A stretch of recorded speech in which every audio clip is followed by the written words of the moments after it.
Ang ingay mo! Harold, ang sarap maging sweet, no? Ano, bakit naranasan mo na maging asukal? Hindi, ibang ibig kong sabihin, ito yung parang mag-shot.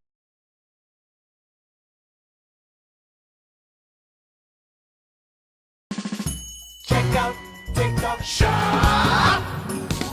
Defend Club Live Vouchers!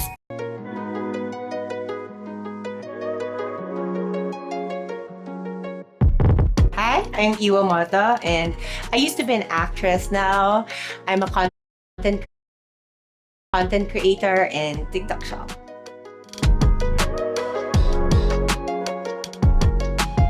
So when I decided to stop being an actress before, to become a full-time mom, and then actually I am just very lucky to stumble upon TikTok.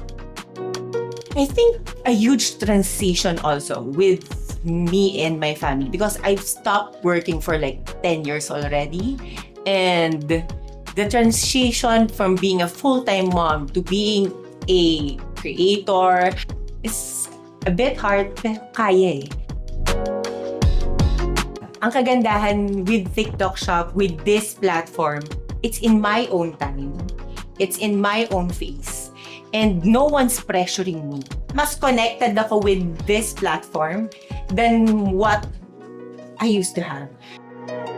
When you see me do live at home, it's all me.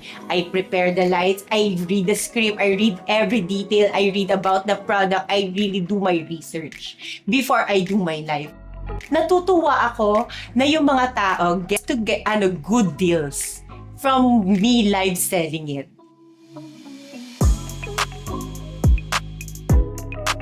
I'm just really trying to be myself. Basically, I try to be myself in front of the camera. If some of you would watch my TikTok live shop, parang nakikipagkwentuhan ako.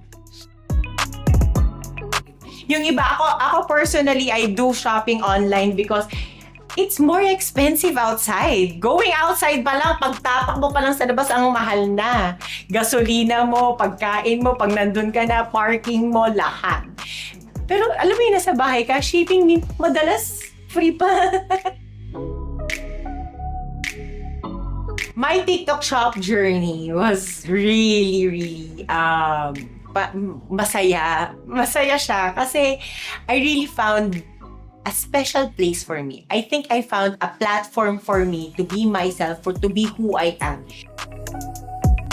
I've been at home. I love being a full-time mom, pero hindi pala masama to have your own life, to have your own passion, to do your passion, to do whatever you want to do. Yeah, so I'm really glad and happy to be here.